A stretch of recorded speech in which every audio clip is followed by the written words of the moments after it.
Les grandes gueules. Tout sur les dessous de l'actu. Ici, l'actu rime avec liberté de ton sur Radio Espace. Mais aussi sur Espace TV, tous les soirs, vous avez accès évidemment à cette émission. Antoine Kourouma, on a écouté Colonel Barry. On a écouté le colonel qui apparemment, c'est la vérité, mais a tendance à vouloir attendre que ce soit révélé par les auteurs eux-mêmes.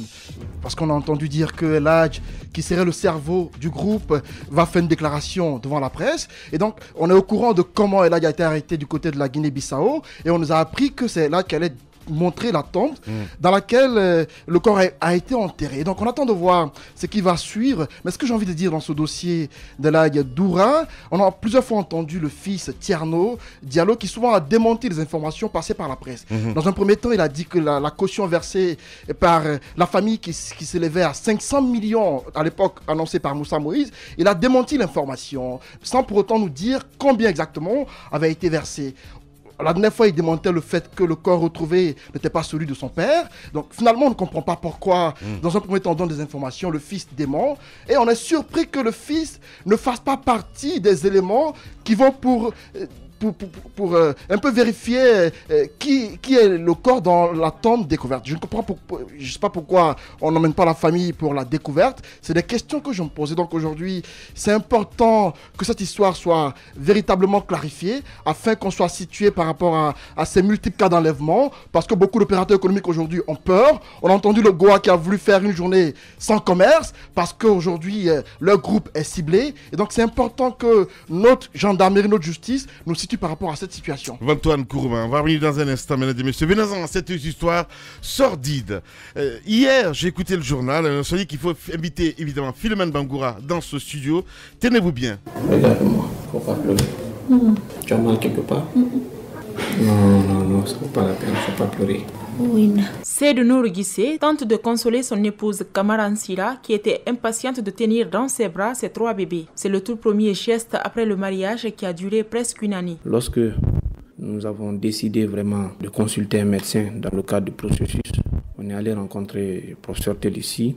Pour la première fois qu'on est parti faire les vérifications et faire l'écho, il s'est rendu compte qu'on a conçu et il nous a dit que c'était des triplés. Mais j'étais très inquiet le même jour. J'ai dit, elle, avec sa corpulence pas assez grande comme ça, est-ce que vous pensez qu'elle peut tenir? Il m'a dit, c'est une femme, c'est normal, elle peut tenir. Il dit, est-ce que le traitement là, on peut le suivre ici? Que c'est la 3e femme triplée qui vient chez lui jusqu'au 5e mois, mais il ne m'a jamais dit qu'il pouvait y avoir des complications, notamment la naissance prématurée. Samedi à minuit, le couple se rend à la clinique Médicis pour une consultation suite aux douleurs que ressentait la future maman. C'est là d'ailleurs que le couple se rend compte qu'il s'agissait des quadruplés et non des triplés. Cette nuit devient longue pour le couple Guissé par une négligence, dit-il, du médecin qui a suivi toute la grossesse de la femme.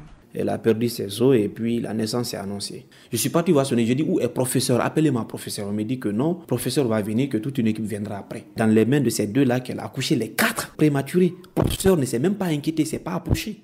Le placenta était bloqué dedans et il a fallu que le gars reste là-bas. Il appelle le professeur l'indique alors que la maison est contiguë à la clinique. Après l'accouchement, les 2 médecins ont annoncé la mort d'un des nouveau-nés. Ténas, le mari de Nsira Kamara, décide de conduire tous ses bébés à l'INSEE de Donka pour un suivi médical. Et c'est là qu'il apprend que ses 4 filles étaient bel et bien vivantes après l'accouchement. Mais les choses ne tournent pas à leur faveur à l'hôpital Donka où l'absence de couveuse électronique et le manque d'oxygène n'ont pas permis de réanimer les 4 bébés. Ils ne compte pas s'arrêter en si bon chemin. C'est le plus mauvais souvenir de ma vie. Et l'option que j'ai mis en avant, c'est le combat judiciaire. En situation d'urgence, le professeur Télissi de la clinique Médicis n'a pas pu se prêter à nos questions. Radio Espace, les grandes gueules. Leur spécialité, c'est la démesure totale. Tant qu'ils ne changeront pas, nous ne changerons pas non plus. Les grandes gueules, à suivre tous les jours sur la radio d'opinion. Radio Espace. Voilà, triste réalité évidemment. Philomène Bangoura, on vous reçoit dans ce studio. Bonjour. Bonjour Lamine et bonjour à tous nos auditeurs. Voilà, vous allez nous replanter le décor, Philomène Bangoura. Hier, on nous a appelé par rapport à ce couple qui se trouve à Kolo-Masolo-Primo. Et moi, je suis allée. J'ai rencontré M. Guissé qui m'a expliqué la situation. La femme était là, elle ne pouvait même pas parler. Elle était en larmes. Donc, le couple, c'est un jeune couple. Ils vont avoir une année de mariage le 14 mai. Donc, quand ils ont décidé de concevoir, ils sont allés sur l'instruction peut-être des patients, peut-être que le médecin avait eu à suivre au premier temps. Ils sont allés, après cela, ils se sont rendus compte vraiment qu'ils pouvaient concevoir. Quelque temps après, ils sont allés à la clinique, d'après les informations que j'ai recueillies là. Maintenant, ils se sont rendus compte que la femme attendait des enfants, mais le médecin, après échographie, leur a fait comprendre qu'il s'agissait des triplés. Ouais. Donc, jusque-là, le couple s'attendait à recevoir dans leur maison des triplés. C'est le jour de l'accouchement, même sur la table, que la dame s'est rendue compte que là, il ne s'agit pas de triplés, il s'agit bientôt de quadruplés. Ouais. Alors, c'était là l'inquiétude, parce qu'elle était à 6 mois, 2 semaines de grossesse.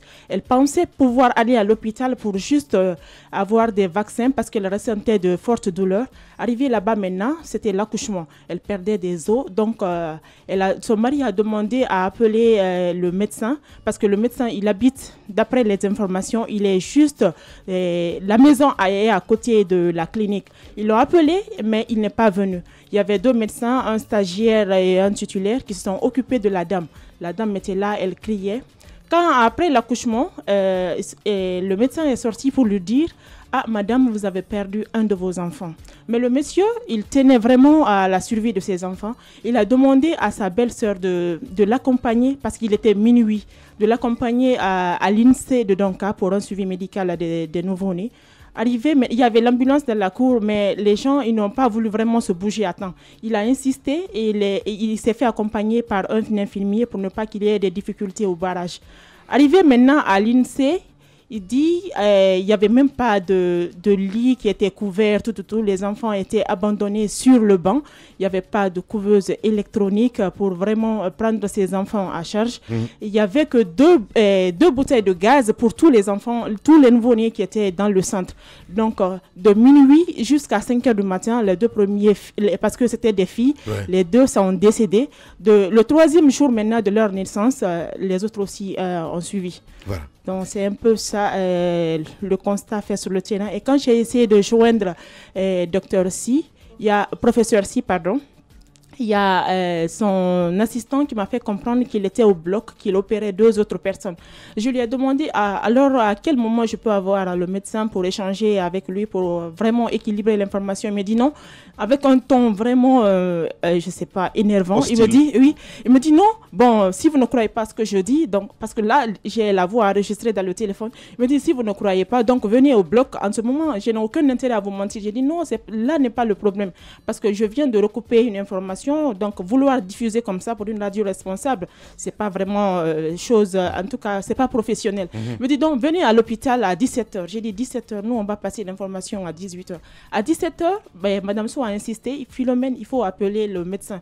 J'ai appelé encore docteur. Heureusement, cette fois-ci, j'ai eu à échanger avec professeur Si. Ouais. Il m'a dit, par rapport à l'information, bon, pour le moment, je ne peux rien dire. J'ai dit, à quel moment maintenant vous allez vous prêter à nos questions? Là, il est resté sans mots. Ouais. Donc, c'est là maintenant, on s'est quitté.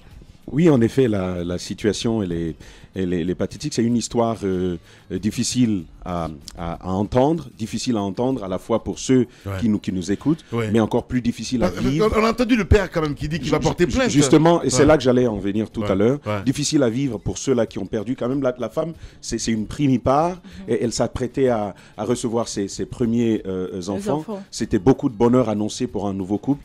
Mais là, tous les espoirs vont en eau de boudin. La question aujourd'hui, c'est qui va-t-il poursuivre?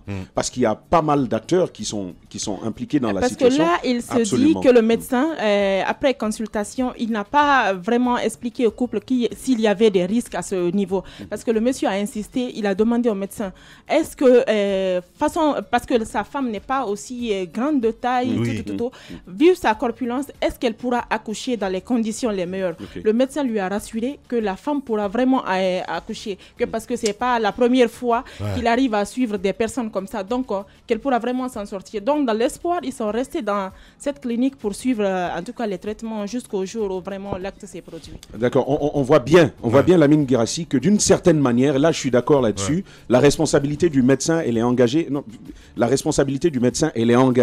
sur le fait que l'information n'a pas été totale et elle n'a pas non plus été conforme à la réalité de la patiente qui était là. De l'autre côté, on vous annonce, et vous vous préparez toute la période de la grossesse là-dessus, on vous annonce des triplés, donc 3 enfants, et vous vous retrouvez à la fin avec des quadruplés, avec 4. Techniquement, je n'ai pas envie d'accuser pour le moment, parce que techniquement, je ne sais pas Comment est-ce que cela est possible? Prochainement, dans les jours à venir, on saura comment est-ce qu'on en arrive là. Mais c'est important, au-delà de ce médecin, d'indexer aussi le manque de responsabilité de ces médecins de l'autre côté lorsqu'il est venu avec les enfants pour leur permettre de survivre malgré les conditions, mais enfin aussi de souligner l'absence de matériel dans nos hôpitaux. On en a souvent parlé, c'est indisponible et quand il y en a, Lamine Guirassy, c'est toujours insuffisant. Voilà, Zachary Milimono. Les grandes gueules. Tout sur les dessous de l'actu.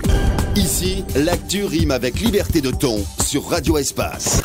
Mais aussi sur Espace TV, deux sujets. On a le cas de ce qu'on vient d'évoquer, évidemment, c'est quadruplé, mort, il faut le dire. Mais aussi Colonel Barry que nous avons écouté, mon cher Jacques Léo-Aleno. D'abord, je vais commencer par le dernier. Ouais. Le dernier, parce que je crois l'année dernière encore, on évoquait un cas similaire ici. Je crois que c'est un couple. Salematou Camara. Salematou, elle avait des quintuplés. Je ne parle pas d'elle, je crois. Il y a un autre couple. Mawassouma. Voilà, il y a un autre couple. Camara, il y a un autre couple qui a eu les mêmes problèmes. Il y a eu la femme qui a accouché au quartier. Elle devrait se déplacer donc avec l'enfant pour aller à Donka. Elle, c'était à Donka. Et elle aussi, finalement, arrivée là-bas, il y a eu des difficultés. L'enfant est décédé. Souvent, c'est les mêmes problèmes qui sont évoqués. L'INC, je pense que les actions doivent être menées pour l'équiper davantage. Ouais. Parce que souvent, ce sont les problèmes de couveuse qui sont évoqués ou le problème même d'électricité. Oui. Parce que souvent, on nous apprend que le courant peut partir et le relais ne se fait pas facilement avec le groupe électrogène. Oui. Et les enfants qui se trouvent à l'intérieur, que les enfants prématurés bien sûr, et sont étouffés et puis il y en a qui peuvent avoir des difficultés. Maintenant, pour le médecin, il me semble que aujourd'hui, l'ordre des médecins doit quand même faire son travail parce qu'il y va de la réputation de la corporation. Ouais. Il y a beaucoup de médecins comme ça qui sont pointés du doigt, mais je n'ai pas encore entendu qu'il y a des sanctions qui sont tombées parce qu'on nous apprend que si les erreurs comme ça sont constatées, il y en a qui perdent leur qualité de médecin, soit ils sont suspendus ou ils perdent finalement la qualité des médecins. Je crois qu'on doit aller vers ces actions-là. Et tant que les établissements sanitaires de qualité ne sont pas rapprochés des populations, il va y avoir des difficultés. Imaginez que vous avez un problème vers Lansanaya ou, je ne sais pas, Kuntia, vous êtes obligé de traverser toute la ville pour aller à Donka et à Ignasdine et tout peut se passer. Ouais. Maintenant, Ignasdine, d'ailleurs, on nous sait l'enfer des nouveau-nés, Madame Yoro. Non, mais moi, ce qui me choque, c'est quand professeur Tel ici, quand même, c'est un médecin gynécologue qui est connu, qui a de l'expérience et qu'on me dise que oui, premièrement, on n'a pas pu savoir qu'il y avait des quadruplés. Deuxièmement, que sa maison est contiguë à sa clinique, qu'on l'a appelée toute la nuit, qui n'a pas pu se déplacer. C'est ce qui me choque. Ouais. Parce que quand vous mettez en place une clinique, si vous n'êtes pas à la maison et que, par exemple, vous êtes à Ignasdine, je peux comprendre. Parce que le plus souvent, ces grands médecins, ils sont non seulement au CHU, mais aussi ils ont leur clinique. Mais si vous n'êtes pas à la clinique, mettez en place des personnes expérimentées, des médecins expérimentés. Pour ce cas-ci, ils n'étaient pas au CHU. Ils ne viennent au CHU, Moussaïro, que quand pour des situations très rares. Pourtant, l'État guinéen les forme. Au CHU là-bas. Je sais de quoi je parle. Les matins, le plus souvent, ils sont dans les CHU. Le plus clair de leur temps, ils les passent dans leur clinique. C'est ça la vérité. Bien. Généralement, les matins, ils sont dans les CHU. Je sais de quoi je parle. Après, il y a des jours spécifiques où ils sont dans les cliniques ou bien peut-être dans la soirée, ils sont dans les cliniques.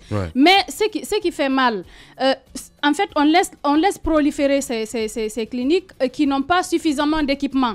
Le cas de la femme, là, c'est un cas compliqué. Imaginez ces 4 bébés qui viennent en même temps et puis des bébés prématurés. Elle n'avait pas atteint le 7e mois parce que c'était juste la première semaine du 7e mois. Des bébés prématurés comme ça peuvent présenter des difficultés. Il faut forcément que nous ayons des couveuses. Mais l'explication que Jacques vient de donner, imaginez la distance d'abord entre l'endroit où la femme a accouché de ses bébés et comme on appelle le CHU de Donka. Après, vous arrivez à Donka, il n'y a pas de couveuse, il n'y a pas de courant. C'est un choc de perdre tous les bébés. Quand même. Je suivais un documentaire aux États-Unis où une femme a fait 8 enfants à la fois. 8 en même temps. En fait, les enfants ont survécu. c'est pas miraculeux. On peut le faire ici. C'est une question de moyens, une question de volonté. Une question de volonté parce que des couveuses, ça ne coûte pas les yeux de la tête. Ouais. Le ministère de la Santé, on peut mettre des moyens pour que nous ayons des couveuses. Imaginez, donc on peut perdre 5 enfants, 5 bébés en même temps. Ouais. Pourquoi? Parce que le courant est parti. Ouais. Pourquoi? Parce qu'on n'a pas de couveuse. Ouais. Alors qu'on nous parle, on parle de milliards tous les jours. Nous avons des zones minières, nous avons de l'or, nous avons du diamant, nous avons toutes les ressources que Dieu nous a données. On ne peut pas utiliser tout cela à bon escient pour sauver les Guinéens. Ouais. C'est quand même déplorable. Et ce genre de choses, ils l'ont bien dit, l'ordre des médecins devrait se prononcer là-dessus. On a de très bons médecins, mais pourquoi ils n'agissent pas conformément à la loi? C'est parce que la loi, justement, ne sévit pas. Il faudrait qu'on sévisse à un moment donné pour arrêter ce genre de choses et que ce monsieur soit appuyé pour que vraiment sa plainte puisse prospérer. Voilà. Madame Yoro, allez-y, Abakar, on a écouté Philomène. Bon, moi, je n'ai pas très bien suivi, mais ce que je sais, c'est que ces derniers temps, j'ai quand même pu être témoin de cas assez similaires. Ouais. Des amis journalistes qui ont perdu leurs enfants aussi. Je crois qu'il y a le cas d'Abdoulaye, dont la femme a accouché, mais le bébé finalement n'a pas survécu. Abdoulaye de Guinée News, bien entendu. Voilà.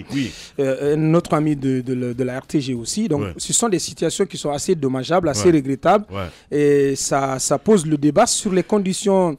Et surtout, ce que Jacques disait ce matin, je pense que s'il y a une association, en tout cas, l'ordre des médecins doivent sévir quelque part. Oui, absolument. Mais ce n'est pas impuni. Mais ce n'est jamais fait. Cet ordre qui devait être renouvelé depuis longtemps, cela n'a pas eu lieu. Et on se demande est-ce que cet ordre fonctionne ou pas. Vous avez vu avec quelle difficulté le ministère de la Santé, l'actuel ministre, a réussi à renouveler l'ordre des pharmaciens avec tout ce que cela a posé comme débat entre Dr Fodé Fofana et la nouvelle présidente. Est-ce que la procédure a été totalement contestée par Dr Fodé Fofana? Mais je sais qu'il y a un rapport d'évaluation des hôpitaux et des centres de santé de la Guinée. Cet audit a été engagé par le ministre Abdourahmane Diallo. Et ce que je sais, j'ai pu quand même avoir quelques informations autour de ce rapport. Et l'hôpital national Ignace Dine pointe à la dernière place dans ce classement, dans l'audit qui a été fait sur le fonctionnement des différents services de santé publics dans notre pays. L'hôpital le mieux géré, c'est l'hôpital régional de Kanka, et le dernier, c'est l'hôpital qui a donc qui est le mal géré, l'hôpital le plus mal géré du pays, c'est l'hôpital national Ignace Dine. Donc je crois que ça ne doit pas surprendre quand on vous présente un tel rapport qui a été établi par les services même du ministère de la Santé. Donc ça en dit long sur la dégradation des conditions de traitement et d'accouchement dans cette infrastructure hospitalière. Allez-y Antoine. Lamine, je sais un peu la joie dans laquelle se trouve Mawa Souma aujourd'hui, avoir ses 4 enfants avec elle. Parce que je suis sûr d'une chose, si elle accouchait en Guinée, ses enfants ne seraient pas en vie aujourd'hui. Ouais. Tellement qu'elle était joyeuse, elle a préféré porter le nom de son enfant. À vous, Lamine Guirassi, pour les annonces faites à l'antenne pour qu'elle soit sauvée. Ouais. Au chef de l'État et à d'autres personnes qui l'ont aidée pour qu'elle puisse accoucher dans de bonnes conditions. Elle a fait au Maroc. Et dans ce pays, on a vu tout le sérieux, toute l'attention qu'on a portée à son accouchement. Plus de 20 médecins ont participé à cet accouchement-là. Et on a vu, après le geste, la photo qui a été prise avec tous ceux qui ont participé ou qui ont contribué au fait qu'elle accouche dans de bonnes conditions. Chez nous, en Guinée, ce n'est pas le cas, malheureusement. Ahmed Kamara parlait récemment des moyens qu'on doit mettre à la disposition de nos hôpitaux afin que les accouchements se passent dans de bonnes conditions. Est-ce qu'on va tout le temps envoyer nos femmes enceintes ailleurs pour accoucher? On ne peut pas continuer ainsi. Il faudrait que l'État fasse en sorte de mettre les moyens à la disposition de ces hôpitaux-là pour qu'elles puissent bien accoucher. Le cas de l'hôpital, donc, aujourd'hui, qui est en chantier, on nous apprend qu'à la fin, ce sera l'un des meilleurs hôpitaux, voire le plus grand hôpital de la sous-région, au regard de tous les fonds qui y sont mis. Mais en attendant que cet hôpital ne finisse, qu'est-ce qu'on fait par rapport au peu qu'on a? On ne va pas tout le temps assister à des cas de décès ou à des cas de mort par rapport à des accouchements. Qu'on paye les infrastructures qu'il faut, les équipements adéquats afin que nos femmes accouchent dans de bonnes conditions. C'est scandaleux et c'est difficile à entendre de ce genre de révélation. Voilà, Antoine Kourouma. On va revenir dans un instant, mesdames et messieurs. Dans la deuxième partie, on parlera du nouveau gouvernement et puis on reviendra aussi sur le cas Mandou Chérif, le président Condé, donc obligé de rapporter son décret. Et puis, affaire Siliki Mara, il y a du nouveau aussi de ce côté. On m'apprend à Bakar Diallo. Et ce fait divers, un accident, un jeune diplômé mortellement fauché par un véhicule de l'ambassade de Russie. On va revenir là-dessus dans la deuxième partie. Et d'autres nouvelles, évidemment, viendront s'ajouter à tout ceci. Et en bonus, la lecture de mon message. On revient dans 10 minutes. Véritable success story de la radio Espace Guinée, les grandes gueules, détentrices des meilleurs scores radio en Guinée, de la meilleure émission talk show, a donné le créneau horaire du départ au bureau et du retour à la maison, récoltant depuis des années consécutives le titre d'émission la plus écoutée en Guinée, toutes catégories confondues.